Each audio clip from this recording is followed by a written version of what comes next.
pemerintah akhirnya mengizinkan masyarakat untuk melakukan perjalanan mudik Lebaran tahun 2022 setelah 2 tahun berturut-turut dibatasi akibat pandemi COVID-19. Hal itu membuat masyarakat antusias melakukan mudik di tahun ini. Peningkatan jumlah pemudik pun diprediksi akan membludak. Atas hal itu, Partai Keadilan Sejahtera membangun posko mudik di beberapa titik jalur yang akan dilewati oleh para pemudik.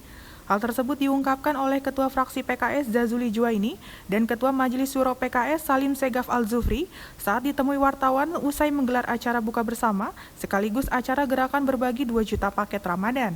Ketua Fraksi PKS Zazuli Juwaini mengatakan posko mudik PKS akan ditempatkan di sepanjang jalur-jalur yang akan dilewati oleh para pemudik. Ketua Majelis Syuro pun menjelaskan bahwa posko mudik akan menyediakan berbagai layanan seperti refleksi yang akan memanjakan para pemudik. Tidak hanya di dalam tol, posko mudik PKS juga akan dibangun di jalur yang akan dilewati oleh para pengguna kendaraan roda 2. Salim Segaf pun juga menghimbau kepada masyarakat untuk tetap menjaga protokol kesehatan yang ketat saat melakukan perjalanan mudik. Masalah mudik memang sekarang kan sudah landai ya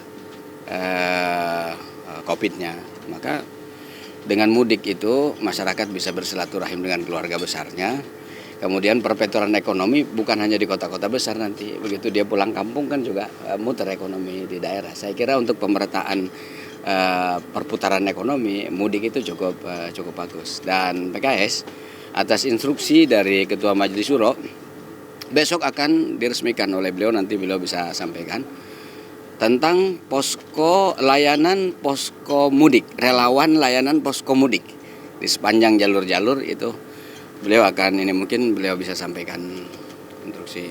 Jadi secara nasional kita memiliki kurang lebih 50 ya posko mudik. Di situ dapat sekitar 10 pelayanan, tempat istirahat ibu yang bisa menyusui anaknya, kemudian juga bahkan refleksi juga. Refleksi juga di situ, tempat bisa ya ngopi, minum teh, seluruh yang kira-kira yang diperlukan oleh saudara-saudara kita yang mudik, terutama bukan jalur tol ya, ini jalur biasa. Karena masyarakat kita yang menengah ke bawah masih menggunakan juga mungkin sepeda motor, kemudian kendaraan yang lain itu akan banyak singgah di jalur di luar tol.